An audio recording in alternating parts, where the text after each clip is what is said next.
Ngasi di kitang top video so ina oira ani ko aigi ngasi gi video se ado kaino ne akhoi gi kai hai ga ta ge hai kan se da akhoi gi yum gi entrance ki matang da ne ko yum gi entrance se akhoi gi karam bana hai di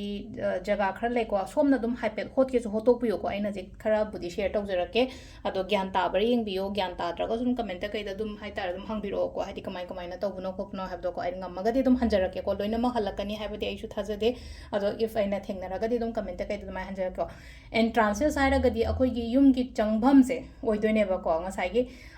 facing na tonga le ko mo entrance na mu tonga le no ko facing se koi gi ke no haras ne ko yum se mamang ola ga loin shanai ko manipur da de anam bana maximum yum se koi gi keno ro da east facing di loina ma oi east facing oi tar ga so east facing du na tongan ba mo oi gre ba entrance na mu tongan le no ko entrance ai changbam do oi de ne ba changbam se kamai to da hadi ai yum se hadi makha ola ga hadi makha ola on ba yum phate ha ba ya ro ba makha se da entrance phajana pi ra ga de on pha do ne ba du se entrances ki matang da ne ko se da sum knowledge ki oina ne ko ina share to je knowledge ki no ju oi re aduga ha petang instrument atei kem te yaw draga su ko ai ishana dum ha petang sum yeng thok jo ba samna have the vasu consultations kumba kai gumba hara ga di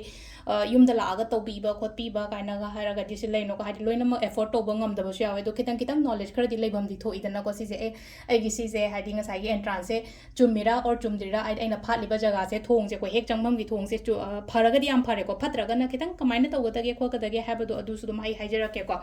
ado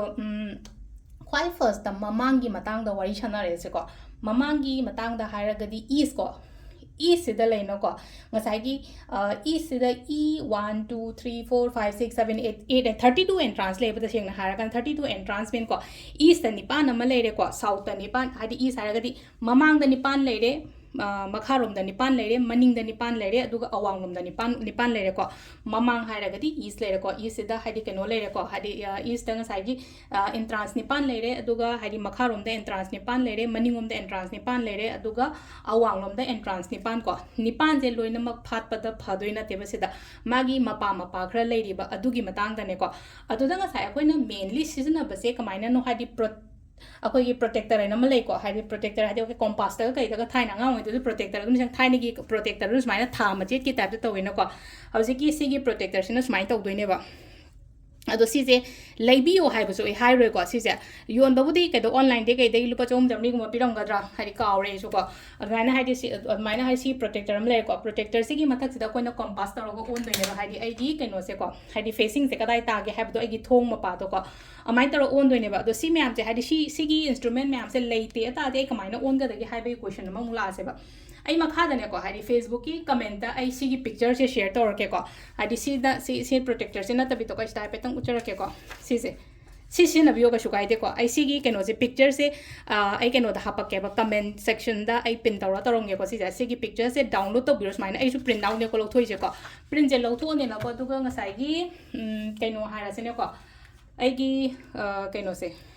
करी compass लेती ना खलसे बा compass लेट्रगसु आई हापेतंग share तौजरके को पिछा चंगदबिदा हारसे वैसम सामना हाबदा आइगी phone दि लोइना पाइनरि ngaतनि नको Heidi सिदा तोरगा येंगसेबा Heidi आइगी canoe से कदाई the लैगे हाइदो थोंग दो कदाई मपादा लैगे हाइबदो को सी मयाई से अखोइना को सि लैसे ब्रह्मस्थान आने से सुदर्शन चक्रन हाइसे को सुदर्शन चक्रन हाइदे कृष्ण की चक्र दुनि को अमरम ददे अब सिगी सुदर्शन चक्र हाइडी ब्रह्मस्थान हाइदे युमगी मयाई ओइदनेबा आइगी युमदुगी मयाई को आइगी कागी मयाई नतबा आइगी पूरी युमदुगी मयाई ओइदनेबा को सिगी ची से थम्बगा येंगसेबा आइगी युमदु मयाई दो हान होतोकनि को मयाई होतपगी कैनो सो आई ताकजरके को वीडियो से खतंग दि सांगबे तासु खतंग इंटरेस्टिंग ओइबने दम येंगबियो को दो शेयर तो बियो यारगदी को आदि कैनो मतम इशाना तौजबा याबो को अदो सिसे कोन लासे बदो ngसाई ख्वाइ फर्स्ट को आइगी युमगी कैनो लोथोपसे मयाई लोथोपसे कमाइना लोथोकदगे हाइबगी अदुगी क्वेश्चन सम मुलाने को सदा अदो हाइपे चौरापा मा आइगी युम से येकथोअसे बा आई युम से येकथोअसे हाइबगी हाइपे तंग सिदा ये अगे को आई हाइना हौजे हौजे युम लैरिबा युम से कैनो ये न खलसे बा का से ये न जो खलसे बा सिले को ता कैनो से हाइदि चौरापा मा आइगी युम जो आई युम द का क्यानो को नो हाइपेदी एसे बा को आई लाइसे फोर्थ फ्लोर ने को फ्लोर से द युम पर्टिकुलर इन युम मोइदि फरे दो ngसाई सिना अखोइना फ्लैट सिस्टम ओइबनेना हाइदि समाइना हाइदि सी लेरे को सी लेरे सिना आइगी से फेसिंग से आइगी समाइना ओइ हा कैनो एंट्रेंस से entrance sida pi ko ige entrance mamangi sida pi re ko aduga sida lai se khoi gi sida windows me ama le ko glass ki ai gi yum se ko aduga sida thong ama ga pa le sida thong pa me sina mamang ole ko sigi thong ma pa le sida ka ma cha ma la e ko gi se ko ka ma cha ma sida le re adugi matung da side da bathroom amaga leire ko hadi yamna cut off kumba yam lei ko ai jaga se ko hadi bathroom leire ko ado sidanga sai gi si entrance se ba ko si entrance da mati ama changa ani ko mati ama changa ni sigi ka simagi keno lei jagre na ko si ka si lei jagre sida thong ama leigre ba igi aduga si sina akoi gi bathroom ko bathroom gi thong ama somda pale aduga somda thong ama ga pale ko ado si haipetang chorak pa hai tar ko id map tawraga tawbiyo ko yaraga di haidi lam keno tawraga haipetang chorak pa mi ek thopiro sum ai gi yum sigi oina hai tar ga dong sai gi sigi entrance gi ka sai ja ti akoi gi thabain khang da kai da yamna keno toy ba thabain khang do oiro ama do oiro yum da kai da leina ko haidi problems le ba ko map isana haipetang solve to bo ya bar yenga se ba phajana yengbiyo ko video se ko ado si leire ko sida ai gi thong ma cha mong pa le thong di na te changbam mai tare ko changbam leire aduga somda kitchen leigre ba mo kitchen leigre ko kitchen leiraga sida balcony macha am leire ko washing area leire sida room ama leire ko adi rafa dum ye ko se ko room se sida leire room sigi balcony ama mu leiri ba sida balcony macha am leire ko aduga sida hadi sigi balcony se bulani aduga si room ama leire ko aduga sai sina gi keno oidene ba dining area oidene ba dining area oira ani aduga sida smile leire ko aduga sida ka ama sung leire ko ige ka ama sile sina master bedroom amu oidene ba gi ko aduga sida mu hadi balcony macha am ga leiri ba balcony se ani shure ba sida ko si se ai si na rough oina ye ko adu sai phau dum overall kaino oina oire ba si sina gi kani dining area oidene ba dining area oire sina drawing leire ko sina ai gi first bedroom leire ko sina second bedroom leire ado sina akoi gi third bedroom oidone ba ado sida ai gi toilet leire ko ado side su toilet ama leire ko ata di sida aina yeng to se ai gi brahmsthan aina haira aga di ko si ngasai gi si cut oidone ba si map se ko hadi balcony si mapan da oina oidra do na aina balcony se loina cut tok thoe ba ko balcony cut tok thoga ai haipetang kolom machu to pam sina ge ko adu taraga di cut off se loina lokthokre na khala se bako cut off lokthokraga sida leire ko first bedroom leire aduga washroom sida leire ko ai ha washroom this maina haipetang sai phawba lakani aina yek pada khatang keno tawdre adu sigi cut se lokthokre na ko si cut se lokthokraga taraga di brahmstan se kamai tawdone ha kada haipet chawrak pa mas maina ko sigi center do oirak toine ba sigi center do oira ga saim pa ta doine ba ise saim pa ta ai gi dining area gi saim pa ai gi thong pa si chap ta na ju tai ba si se ko ina yek pa du sumaina budi tawre ko ai layout ama khatang ko uchara ke ko myam da sina haipet aina haji khudak ta yek paine ko ado hana sum ai gi client ama khaki tawgi ba gi layout ama ga lai ko sidana kamai tawge hai kan je center pu thok pa se center pu thok pa na tam se ba center pu thok ma tung da ai gi ngasai gi keno do ho toine ba ai gi thong je kadai da lege ha ba do ko si lei je ko si je si ju flat system ge dum oi do ne ko kitang di ngau bu sai ko ham ba yeng matam da tap na yeng biyo ko stairs le ba se stairs le lift le re ko aduga flat ki area sina ai gi si oi do ne ba si je ko ai si da bedroom ama le re si da bedroom ama le re si da bedroom ama le re si da bedroom ama le ko do center se si chap chana tai ba ne hot kan da ko ai di keno to ba kan da ko adu sai na hai di cut off se si da le no ko si gi cut me am se loina samjan ra go in she me si sina hai di matek oi ba ni ko si faina akoina cardboard ama tawraga sigi mong sida seme ko do sai se chap chan tare bu sidagi lepa ga taw doine brahmstan se adonga sai gi akoi manipur gi yum gi diam lai ga ni kwam seng na hara kan dare sumaina matek balcony kari kra lei bana tam ne na hari suppose akoi gi kaino gi yum mai na hara sine ko manipur da lei ba yum hara se jo akoi gi sum thana leina ba khona ba leina ko hana gi leina ba yum je dum hadi sman yamna chamna dum sanai na ko hadi matek chu the kai ka ga shu yaw de na ko mangon kaina hara sine ko mangon se cover tawraga di loina ma loksal lo dum cover tawdraga di thadok pa yai ko ga shu kai de ko ado hadi khoi na sanari ba yum je ga khoi na hoju je manipur da lei ba yum je smaina smaina ne ba lei de se am ka mai lei ba se da akoi gi saim pa se da khoi na sum myam su lak pa da khangbi ram ga ni ko dukan gi area oire ko si se makha da sida bedroom ama leire ba makha da sida bedroom ama leire sida stairs ka bam leire ko mathak ta yum kai ka leire mathak ke ko sina pura kitchen ama leire ko aduga washroom area na side ne ba adugi sigi brahmstan lokthok pa da yam laire ka hadi yam na chap chana hadi chu thek keno sida sadra aduna hiding sigi mayai chap chan tarak to ne brahmstan ha ga di ai gi yum gi mayai do oide ne ba yum gi mayai ha ra de khoi gi stairs gi he kum tha ba ma khoi gi yum da la ama di khang birang stairs gi he kum tha bam jaga do da hadi brahmstan da lepa ga yenga adi ba nga sai keno se ko ado lepa ga yenga pa matam se da ko hojik aina ka da gi dum aina hojik lai ba ka se da gi dum tawra se protector se sinara se ko protector se sizinaraga kamai tawgadage hai kansida ko silere ko mamang ni ko sa si mamang ai mamang ole ko ai thabak tawri se ko hadi silena ko si je khatang hadi keno di ton ai che da su lakke ko ado sida aina si sina ba se ko si sina roi se ko ai nga sa do paper ama sina se ko paper to loga phone sina se ba hadi si sina hadi mi khudi ma ta loina leiba na tamne na ko do ko sida ai mamang thang ba sai to ina thamage ko is ko silere ko ease of notice ko hain toroga ado sida loina ma khara masu e ko haidi kenogi matang da hai tare ko haidi sida elements ke ka ma masu leide ko sida haidi koina south sina haidi keno khogi kaini mai ising nungset kari kra su gumba mayam se ko du yam kaina deep oina oigrane do kana dre do keno to se ko sigi mayai sida koina tham doi ne banga sai gi keno se ko compass se thamba matam se da ai compass sigi ka sigi oina tora kan se haina si je hai tare ko sai ai gi brahmstan se da haidi sumaina thamba matam da e se chumbudi chumme ba aina haidar mamang oidra tara ga dia mamang oire ko aduga ai gi keno sina haidi sidagi yeng badadi ai gi keno se kai haini south east ko sidagi yeng badadi ai gi entrance se keno oina oiba entrance se ko keno S1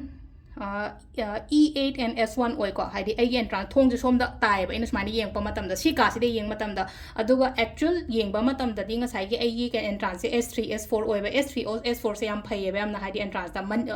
makha rom da S3 S4 thok pa se ko adumai ta ro smani yeng ba yai ko hai petang haidi sida dum chana haidi si gi post de yeng aga haidi si chap chana ai mayai pa tham done ai mayai ka da tham done ba mayai ka means mayai center of the house da ko center ha na puthok pi ro ko center se dum haidi ai gi yum gi drawing ma ye ga center ai nga sai puthok podo ado nga sai manipur gi yum diam line na ka matek chuthek nga sai balcony ga ga hadi kano cut off kumba kai gumba lai tamni am line ni yam na mapan gi khatang flat kumba kai gumba na khatang problem oi bane ba ko ado kai to batai hadi ai gi yum gi mayai chap chan hai pet ye nga den no ko ai kano do photo ga kai pa ta ga da ge ha do ko ai gi yum gi drawing ma cha ma khatang ye thok pi ro do ji tham me da na ko ado ga compass lai trend zo khala se ba compass se akoina phone da gi download tawra se ko down phone dagi download taraga sumaina thamasu yare badum sigi pot se leina ko si pot se haidi chap chana keno tawra ko sidagi yeng toine bom haidi kadai ma pada ta ge du degree ke ka ju ya no ko 30 60 degree ke ka myam ma yaw ina ko sida si su degree lady aduga sida dum yeng bada gyan tani ko adong sai hoi sida makha tana la ase ba haidi ena si sum ta i ge myam da sum share tok se kai gino hai kan sida sai khwai first ko sida thong sida zu E1 E2 E3 anxiety do entrance kunthani thoi gi matang da ne ba wari tawri se na ko entrance kunthani thoi haraga de sida yengo ko hadi mamang oi taraga su hadi mamang du smaina kitang paiba chepa khotpa haiba ama mung loi leina ko thong changba haje enga sai thong changba mai na ena haiba do ko ai gi yum gi thong changbam se kitang rough ti oire ko mayam drawing se ko ado aina nga sai gi ko first bedroom second bedroom first bedroom sile aina nga sai job to ko si se keno ne ba south ne ba ai gi keno se ko makharom ne ba makharom sida nga sai gi aina si yenga ko matam da ai gi keno se kai ta ge ha kan ja keno S3 and S4 tai ba S3 and S4 se phai ye ba na hai tare ko thong phat pa gi oina haraga di ko aduga amadal ne no ko haide ko gi east sai gi east entrance na kamai to ge hai kan da ko east so mu yeng to ne east sai kran pa sai pa ta bra hai ba do khwai de gi phaba di khangbra hadi mamang ola ga na E3 E4 an le ri bo E3 E4 se nga sai adum aina nga sai kaino se si yeng pa matam da dum khangani ko si yeng pa matam da dum khangani E3 E4 se ko khwai o kaino je hadi kaino rom da su am phai ko hadi north rom da su phai loina phai phaba gi oina haraga di adunga sai gi matik hadi karai jaga da na kadai bu phat pa matam da phage ha ba do ne ba se lai se ko aduna khwai first ta hadi nga sai gi east ki matang da wari chara se ba east ki matang da wari cha matam se da E3 ga E4 ga ni ko phari se am na ko E3 da kamai to ge hadi kaino thaba inkhang do boy ta di profit kum bayam lai ga ni ko business so ba da di aduga thaba inkhang do success lai ga ni ba aduga E4 se na ko hadi thabak tawru matam da chawkhat pa ma su leina ko hadi mi na su chanbi ba khotpi ba admaina oina oiba E3 and E4 facing se ko hadi kaino entrance ko hadi E4 E3 and E4 ki entrance se ko adunga sai E1 E2 adagi E5 E6 E7 E8 se patte ko reason di mayam ama legre ko reason mayam se hadi keno to le rak explain to di video se punghai me hena yawra ne ko adu khangde tawra masra khangde hadi kamai to raga hadi kung sai gi E1 da na kari no E2 da na kari no problems no ha ba to khangna bai da makta हाइपेट होटोगा लो येंगसेबा काबो काबो दुम होलोबा हादि ताब्रे येंगोबा दुम हादि सिगी pot से मैंने हाइन आइना Facebook की comment आई हापसरमगे हाइनो को picture से comment हापसलंगे दो download तौथोगा येंगसेबा एगी phone की कॉम्पास तो दुम हाइ तारको हाइपेटंग रफली येंगेसु येंगो युमदगी दुम प्रिंटर अमा कैनो प्रिंटर सु लो लेनरम बसवे प्रिंट नंबर लौथोगा को अमाइ तौरगा अदो ngasai E1 को E1 दा फालगा ना कमाइ तौगे हा कांसदा एक्सीडेंट गुम्बा कै गुम्बा याम तौगनबदो मखक मै चाकपो खोपा एक्सीडेंट गुम्बा ओइगलेबा अदुगा अमना E2 दा फालगा ना कै तौगे हाइ कांसदा को नुपी यामना पोकपा ओइगनबा ओइनो ओबदो नुपी मचा याम पोकपा इमुसु दुम लेगलिना को हादि यामना पोगसु दुम नुवाइतबसु याना नुपा ngairaga nupi da pok leba khopa adum bamsu lena ko ngasai E2 gi keno se ko aduga expenditure hai tare ko paisa sa yam ari imbu chatpado oiba E2 se ko aduga nupi da problems kumba yam legan bado na ba khotpa ama ma adum lena ko de E5 ko E3 E4 different hai rena ko E5 sila ase ba E5 na ko mai toge hai shaupa khotpa mental stress kumba leba khopa adum lena ko aduga amana lena ko E6 na ko thabak tong matam da keno gumba yam legam do fail oigan bado thabak tong matam da adum asu lere aduga problems kumba yam legali chanupi da hai tare ko adum mai taroga koina E keno to se ko E6 phat pa se ko E7 sin amung leina ko haidi sida lady se ama khak leina ko Meena अगोंदा कहीं behave कुम तौरको मतमसे लेनो को हाइदि मीगी behaviour से मोंग मनि नमै ता तादब खोटकदो खोटब माइ ओगले को दोगा number एदमा E8 ना कमाइन E8 समाइन हाइदो financial loss कुम एक्सीडेंट्स कुम कई गुम याम तोइगले बदुना हाइदि ngसागी सिगी एंट्रांस से खतंग केयरफुली हाइदा युम साद्रिब ngai ओइना हाइदा तानबियो को हाइदि कइनो खतंग वास्तु एक्सपर्ट्स कुम कई गुम ऑलरेडी सारागा लेमा सेमदोक पा याब्रेंग से बका बका सी पोट मैम से एंट्रांस से खतंग चिंगथोक चिंग तोबा सुंगलै लेत्रे हाइरागदि मागी ट्रीटमेंट से कमाइन तोगदगे हाइ कांसे दा कोई metals kumba kai gumba nga sai gi zone dugi matung ina metals lai ba somda metals si ai gi thong sina metals macha ama copper gi metals kaino pati ma thamaga phaba adu nga sai gi somda soiraga na hai tara ko hadi laina ko samna ha bada brass gi kaino ma sammena khala ji somda semaga na khoi gi chandi gi kaino thammena khala somda thamaga na khoi aluminum gi pot ma hadi treatment di loina lai ringa tane to check su to biyo ba treatment su ai haijara ke badum ko treatment su haijara ke check su to biro ko aduna aham badana aina haijara gi se hani is facing gi kanaba and kanadaba ma'am हाइग्रे को अदो number 2 दा ngसाई मखारुम game लासे मखारुम दैना ngसा हाइजै दो आइगी फाटप मतम the S3 गा S4 गा चपचान ताय दो ना हाइदि लकीली टचुत एंगोंदा प्रॉब्लम्स गुम्बा कई गुम्बा माइना केनो तोबदि लोइ लेते को अदुना आइगी फाटप से S3 and S4 को S3 and S4 से लन थुम चंगबा ओइबदो हाइदि इमुंग शांति लेबा लन थुम चंगबा पैसांग सा वाता पादबा खोतबा अदुमाइ लेको अदुगा अंगांग सु फबा स्पेशली इचा नुपा गुम्बा कई गुम्बा फबदो अदुमाइना ओइना ओइगल लेबा से लेनो को अदुगा थबक तो मतम दा आउटपुट एंड केनो से हाइ तार याम फजना लाको ओइनो को S3 S4 कानाबा हाइदि पॉजिटिव पॉइंट्स यान नैनारसेबा अदुगा मु S1 S2 ला सको S1 दनम हाइदि अंगांग द सोइगलेबा इचा नुपा गुम्बा स्पेशल दा हाइदि लेनो को अंगांग इचा नुपा गुम्बा कई गुम्बा लेनो को फनियो सो कितंग सोइबो को पदमान हेक तोबदो नेगेटिव इफेक्ट गुम्बा लाक पाइता इचा नुपा दको अदुगा S2 दना लेनो को ग्रोथ ति लेगनी को थबक तो मतम दा अदुगा फैमिली प्रॉब्लम्स याम लेबो ओइना ओइबो मु S2 सिनो को अदगी S5 से दा मु पैसा नुसा याम तोन द खोटपा असिना गुम्बा हेक तगो लेगन बो नाइ ओइ को अदुगा S6 से को F6 na hadi nang ba jamna awa ana gumba ta ba nang ba khopa dumaina oina oigale S7 dana muk leino ko thaba effort ma ama ma thadaraga kana da result phang da ba dum losses dum oile ba to ka adog S8 na muk kamai to ge hai kan da hadi imung manunga tinna ba ya da ba khota ba dumaina oigale ba duna sigi entrancing se hai petang aina maram di hai ra ko sum khangjan bi ishala tham bi ba ai gi thong do east da phale ha ga east ki E1 dana karino E2 na karino E3 4 da tara ga di am phare do maka ta ba keno hadi adugi treatment yeng se ba sum hadi remedies to लोइना लेरिबा ngaतने को अदुंगा साइगी metal मक नत्रगा सु लेनो को हादि colours ता गसु दुमा coin remedy साइ तारे को सुबि से हादि treatment गुम्बा कई गुम्बा माइन तोबदि याय को सिना मखागी लेरे को मनिंग ये मोय आइजरागे को मनिंग दा मु W1 से ला से को W3 W4 फै को 3 4 से लोइन फै को हादि नॉर्थ सु 3 4 फै ईस्ट सु 3 4 फै साउथ सु 3 4 फै को अदो 1 2 से को साइ 3 4 गी अफब जान हायर से बंग साइ मनिंग दा थोंग फाट पंgai गिनि को आइ से को मनिंग ओला थोंग फाट पंgai W3 and W4 दा फालगदि पैसा लन तुम याम चंगापो ओइगनि को अदुगा W4 दा फालगा नमुक लेनो को इमु मनुंग याम नुंगाइबो ओइना ओइगनि बा अदुगा साइ W1 दा फालगा दि को W1 दा फालगा ना फाइनेंशियल कंडीशंस गुम्बा कई गुम्बा आइ तार को याम ना कैनो तो बदो अदुगा चानुपा गुम्बा कई गुम्बा अंगांग दसु ताइने बे चानुपा दसु को अदुगा W2 नम लेनो को हाइदि करियर स्टेबिलिटी लेरो रिलेशनशिप प्रॉब्लम्स गुम्बा लेनि को हेल्थ इश्यूज गुम्बा कई गुम्बा सुखर जुन लेगनि को अदुगा W5 तना लेनो को हाइ थबक से यामना energetic ओइना तबदो over चतपदो ओइबसिदा NaMo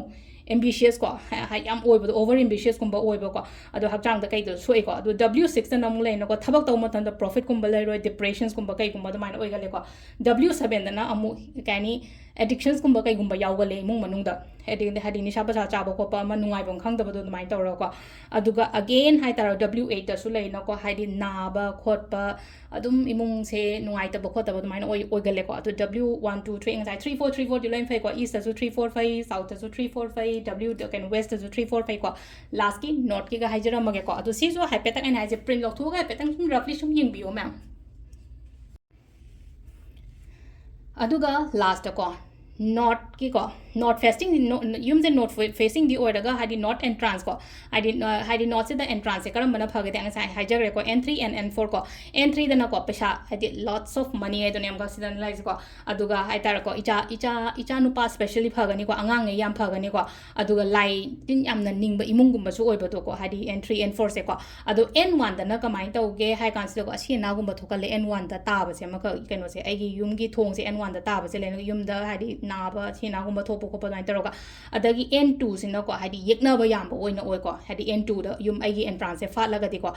aduga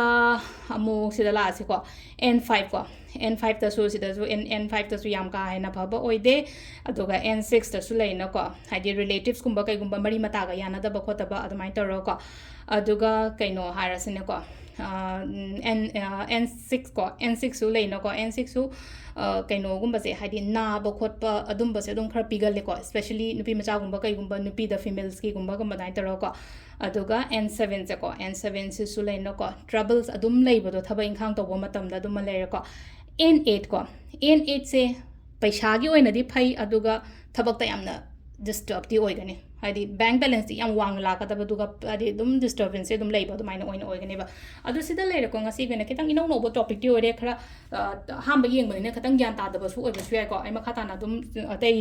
hypertang sem di sem ke ko my treatment gumba kai gumba hai de ngasai gi south ki treatment na kai no north ki treatment na kai no east ki treatment ishana tau jaba ya ga ngasai ne kai no ma strip ma khatang thong chang bam da kai da yam pha la ga na lei no ko thingjan ba ya ra ga su akhoi gi blackout curtain gumba kai gumba du maina sin ba ya ba si pot map se hai de ngasai gi yum do thugai khogai tawdraga su hadi saru ko yumse thugai ba su phrak ta ba su yawi na ko adugi each and every problems and keno gi hadi remedies macha macha di dum treatment di lei ba jane ko ado yada ba su dum lei ko lei ba bude ado sida lei ko ngasi gi oina ai keno ko hadi ko gi entrance ki 32 entrance ki matangi topic ni ko ai gi ngasi gi sa ado aham ba su ore ko vastu gi maram da thank you